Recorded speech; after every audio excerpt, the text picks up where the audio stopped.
I'm not going to lie. It makes me sad to know that's the last time I get to play that intro for like a year. It's going to be weird if I did it for like the U.S. Open.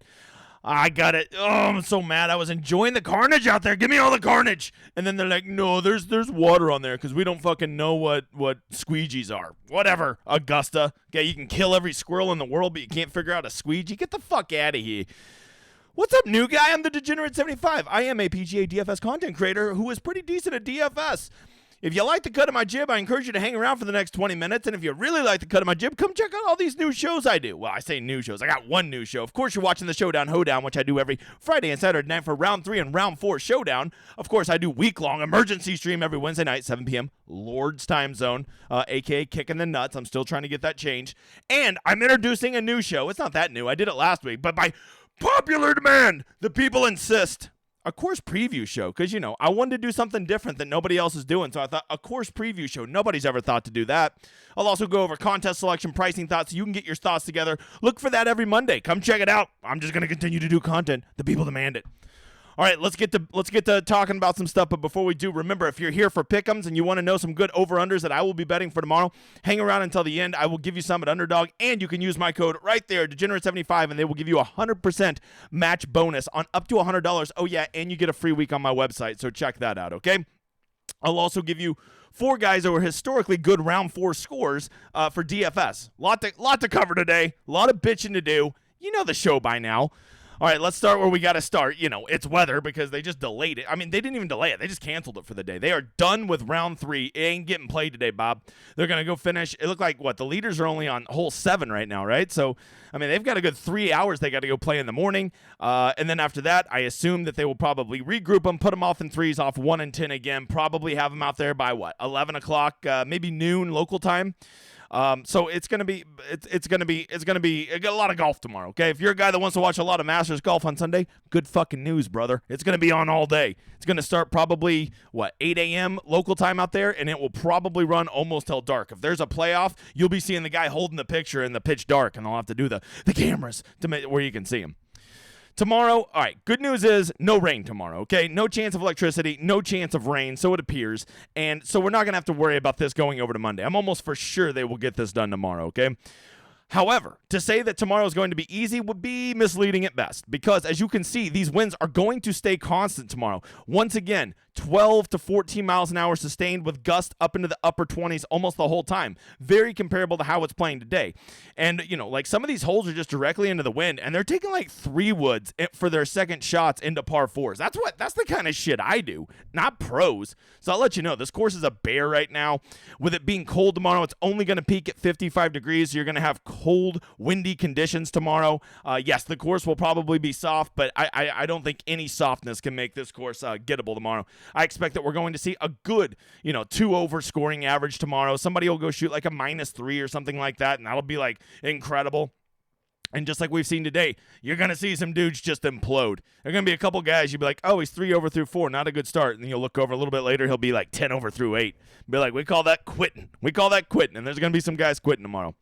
So long story short, if they're going to be going out in 3s off 1 and 10 tomorrow, almost certainly we can't play a weather edge. A lot like we had today when they were going out and groups of 3 off 1 and 10. Basically, everybody's out on the course on the exact same time. So I don't think there's much of a weather edge to play. The only real weather edge to play is who plays well in the weather, right? If you want to play a narrative about guys who play well in sloppy conditions, I get on board with that, right? That's why Matthew Fitzpatrick was, the guy I played the most today. Narrative city. Give me the guy that's good in tough conditions, right?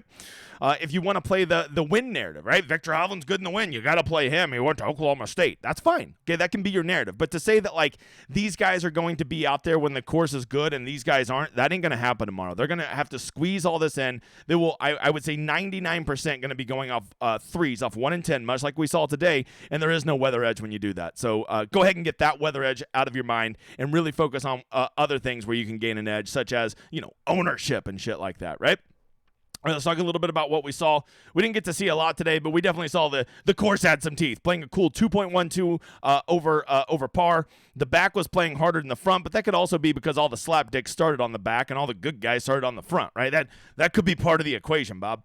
So I don't think we should overdraw information from this because we didn't get a full round in, but we definitely could see how it was out there, and I think tomorrow is going to be comparable to this, maybe a hair easier because they won't have to deal with the moisture, but it's still going to be a struggle bus tomorrow. And why does that matter? Because anytime it's a struggle bus, this is what happens. People tend to gravitate towards this strategy. Well, there ain't going to be no birdies out there tomorrow, so I guess I'll just play the guys that get position points. Because if you don't know, new guy, in round 4 showdown, this is the only showdown that's like this, you get placement points for where you finish. And people really overvalue those points. Like, for instance, Brooks Koepka, if you put him in your lineup tomorrow, he for round 4, I'm going to assume he'll be holding the lead after round 3. Your lineup will start with 13 points because he is the winner of the contest, right? But that is saying where he is starting. It is not saying where he's going to finish. So if Brooks Koepka finishes second, he'll drop down to 9 or 10 points, right? Or third or whatever, right? And so you got to, people overrate these position points. And I'm not saying not to factor them in at all. They do have a place, okay? They do have a place. But I'm just telling you, look at the math here, man. This is the points. First place gets 13 bonus points. So that's nice. If Brooks Koepka wins this tournament, he'll get his normal points for his pars, his birdies, all of that. Plus he will get 13 additional points on top of that. But here's where I really want to challenge you to think, okay? Almost everybody that's going to play tomorrow is going to finish in the top 50. There's barely more than 50 guys that made the cut. So almost everybody gets a guaranteed half point. You're like, half point's nothing. Well, okay, you take that half a point and you add 2 birdies to it, you were basically all the way to Brooks Koepka. So that means anybody in the field outscores Brooks Koepka by 2 birdies tomorrow.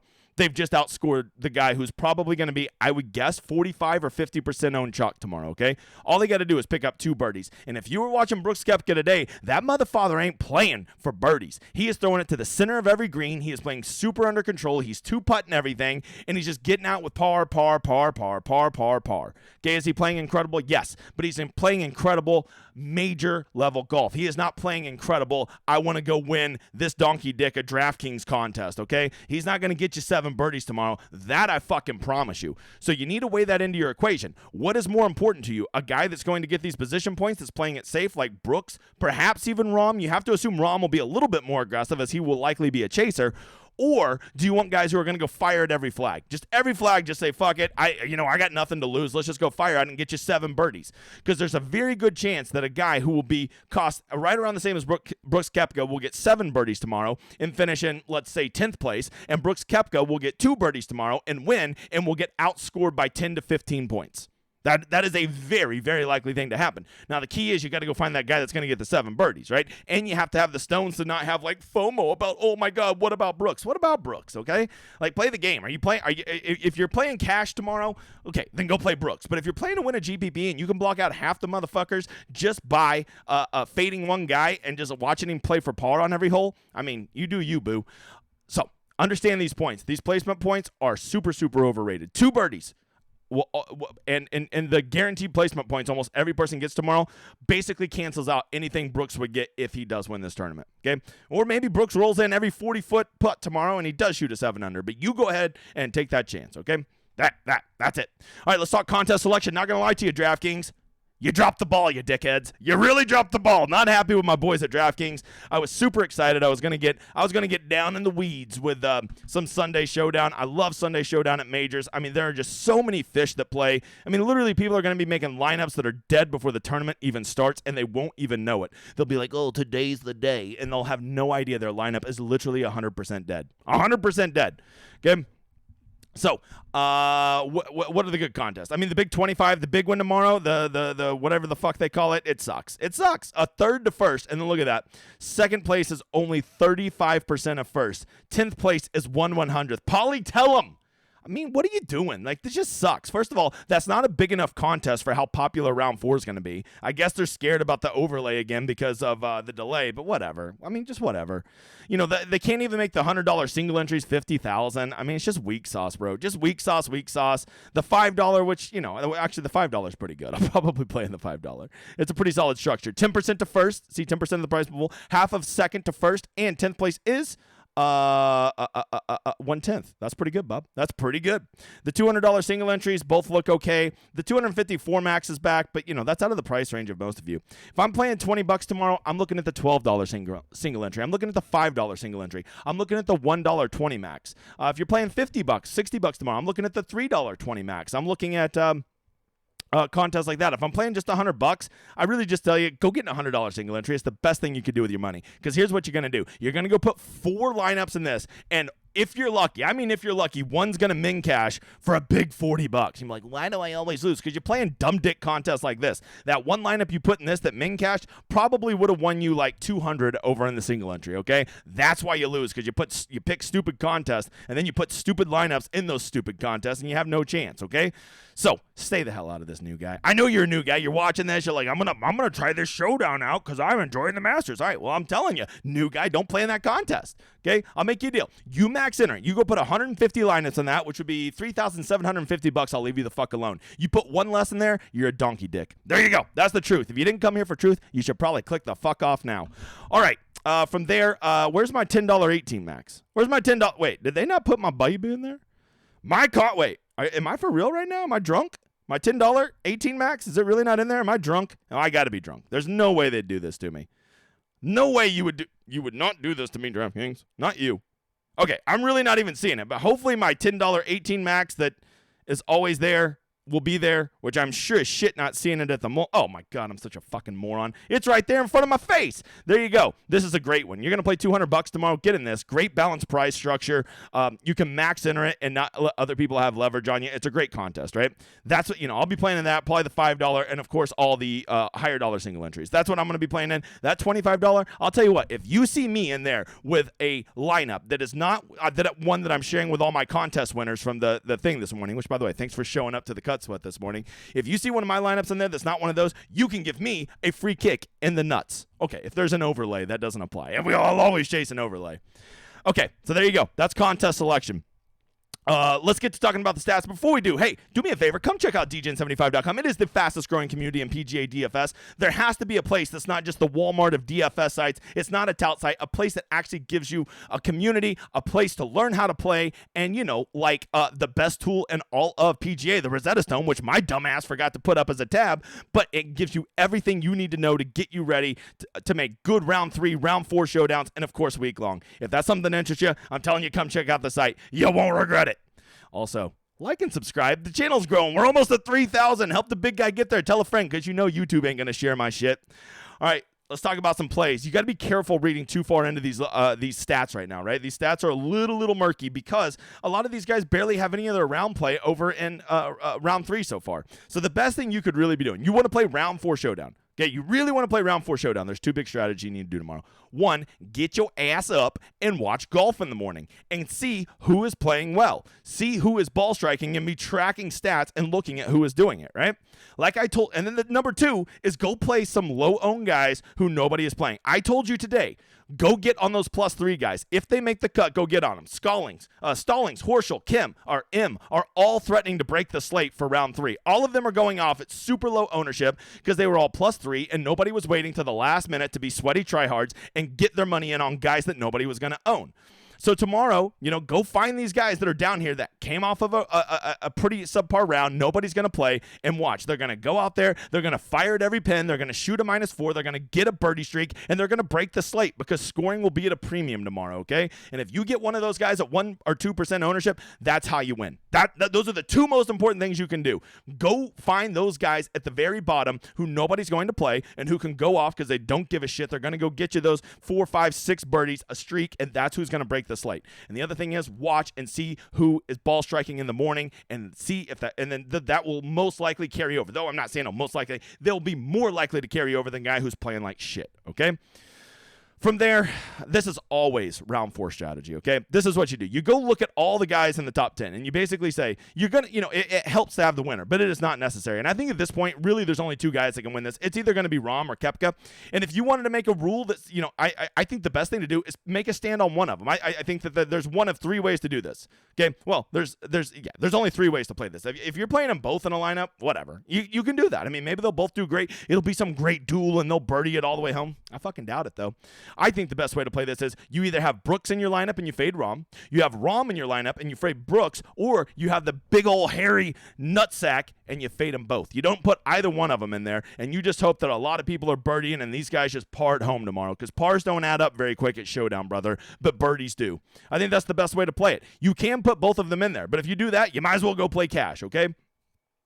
From there, I think you want to have guys who can get these guys right here, 3 through T8 range. I think you want to have some of these guys included in your player pool. Why? Because yes, if they have a good round, they're going to get you points for that, but they'll also get you these bonus points here, the 8.5 if they finish 4th, those 9 points for finishing 3rd. So there's a lot of value in grabbing those guys, because not only will they be attacking and trying to go have a big round to maybe put a little pressure on the leaders, but they'll also backdoor you those 3rd place points, those 4th place points. So I love these guys in this range, and these are guys you're going to want to include in your lineups. Not only in your player pool, but in your lineups. And when I say that, I mean, like, I would have a rule when you're building your lineups. If you use an optimizer, which we will talk about in a minute, you want to have a rule that probably you want to have at least a minimum of 2 of these guys up here from T8 up in every single lineup. And I think it's pretty normal to have 3 of them in there too. I don't like to go 4, 5, or 6, because at that point you're basically just making the same lineup everybody else is, right?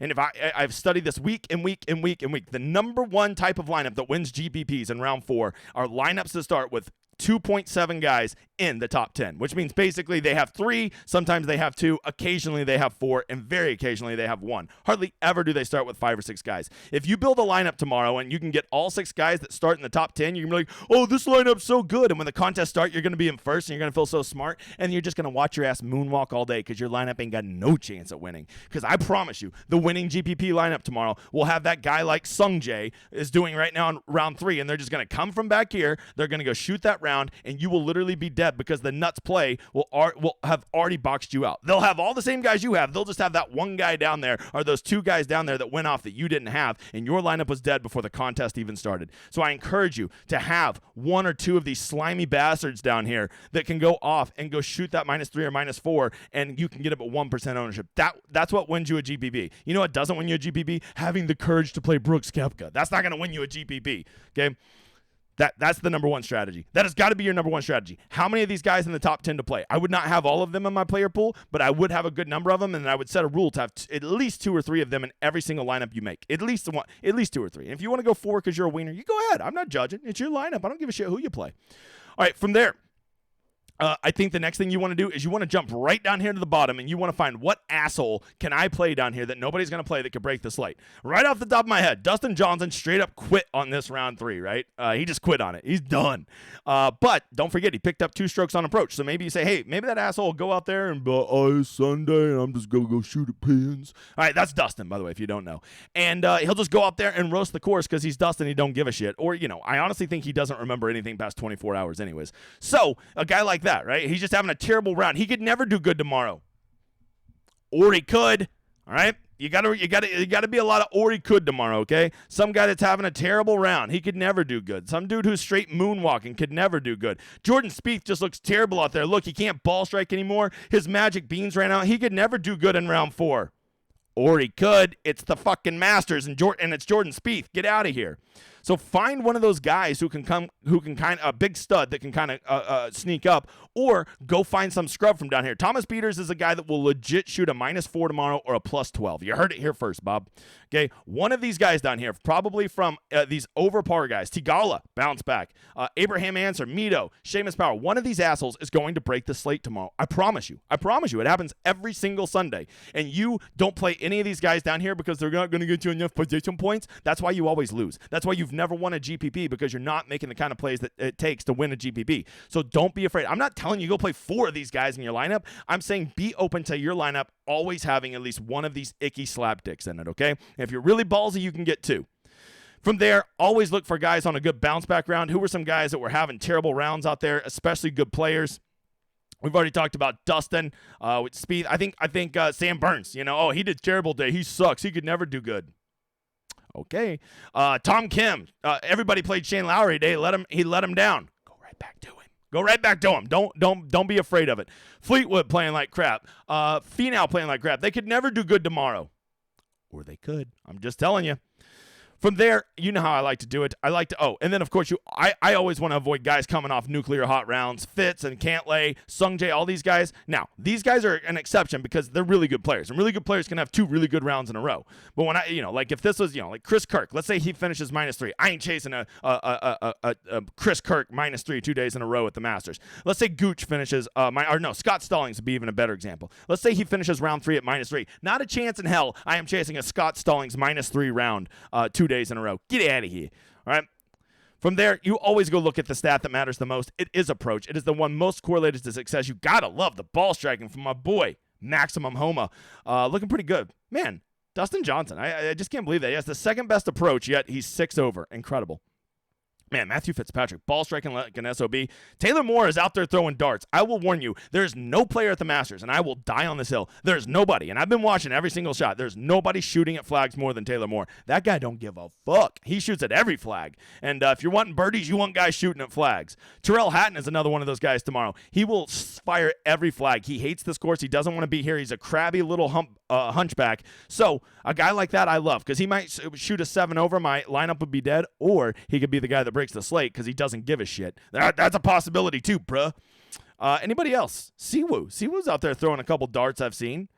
Those are some guys I'm looking at. Next thing, did anybody just kill themselves off the tee? Mackenzie Hughes is actually scoring pretty decent if he quit hitting the ball like shit off the tee, but it is Mackenzie Hughes. I don't know if I count on that. Tony Finau, typically a really good off the tee player. So I don't know if, Cam Young, those are two right there that typically are very good off the tee players, and you think, oh, well, they could bounce back from that. Ryan Fox, a very good off the tee player, and he's having a bad day. Jason Day is having just a crap day. He could never do good tomorrow. He sucks. What a letdown. Or he could. He's week-long donkey chalk. It always gets there around 4. And then lastly, around the greens, is there anybody that just shitting it away? And remember, all these stats are only halfway marinated because they are only halfway through the round. Some of these guys still have 12 holes to play, so these stats are very, very not official, okay? And I don't want to look at event because I don't really give a shit what they did in round 1. Anybody kill themselves around the green? Dustin just killed himself everywhere. Let's just be honest. Abraham Answer could be sneaky. He could be sneaky. His round looked like it was going to get away from him, and then he started hitting some shots. He could be a sneaky one tomorrow. Mackenzie Hughes, once again, he's pretty good around the greens. So, I mean, if he's going to continue to gain on approach, he doesn't mind rolling in some birds either. Mito Pereira, really good ball striking, terrible on and around the greens. Same with old Maximum Homa. Maximum Homa just strikes me as the guy that'll shoot a -5 tomorrow. And no one's going to play him because he'll be too price prohibitive to play a guy who's probably starting the round, I don't know, somewhere around T20, right? People aren't going to want to pay that kind of price, all right? So that is a ton of strategy. You have to factor in the points. You have to factor in how many of these guys do you want to have in your lineup. You have to factor in, am I going to get a sleeper in there? Who is a bounce back guy? You've got to play. If you're playing in a tournament that has any more than 1,000 people in it, you've got to make a point to make your lineups different, and you have to say, how is this lineup going to win this GPP? Because if you're not thinking, how am I going to win a GPP? If you're not willing to be first or last in this GPP, just know you'll always be somebody that loses. You'll never win. And you shouldn't play GPPs if you're not willing to go down in flames, okay? And the only way you can do that is play some guys that are a little icky, okay? Be willing to make a big fade on Rahm or a big fade on Brooks or a big fade on both of them, okay? Play to win the game. Don't play to pay the rake. If you pay the rake, the one thing I can guarantee is over time you will 100% lose. That is the one thing I can guarantee you. Because the house always wins. And in this little analogy, DraftKings is the rake, motherfather. All right, if you need some help with making better lineups, you make good player pools, but you can't make the best lineup, use this right here. It is called The Solver. It is the best optimizer out there. Not to mention, even better than it being a great optimizer, which will optimize your player pool, it comes with my projections that I personally make for all of my members and ownership. So you can use my projections and help you make better forms of your player pool and do it. All the success I've had this year, every single one of those lineups has been built on this optimizer. All the ones I got done today after the stream, I was able to go over here, do the player pool I wanted, and in 10 minutes get perfectly optimized versions of my lineups, which are in there, which last I checked on Cut Sweats, I have some pretty good sweats going into round 3. So let's see what old Scott Stallings can do for me. If you want to do it, I can't afford a $100 optimizer. Don't worry, bro. $25 a month. Simply use my landing page. You see that Showdown Hoedown symbol up there? Make sure to use it, and you will get connected to all my projections, all my ownership, okay? Those good round 4 scores historically, Justin Rose, Sahith Theegala, Tommy Fleetwood, and Seb Straka. Historical good round 4 scores. Why do I care about that? Because any guy who scores well on round 4 over a sustained period of time tells me one thing. They go for flags on Sunday, and they're going out there to score, you motherfather. So those are some guys that I will be looking at because they are good round 4 scores. Why did I play Shez Reavie last Sunday? Simple. He was playing terrible, but he has a good round 4 score. And I thought, you know what? If this little hobbit, he can figure it out. Sorry, Harmon. If this, if Pip, the other Hobbit, can be a good round 4 scorer, why can't he do it for me? And he broke the slate last Sunday. He was the nuts play last Sunday simply just because he was a good round 4 scorer.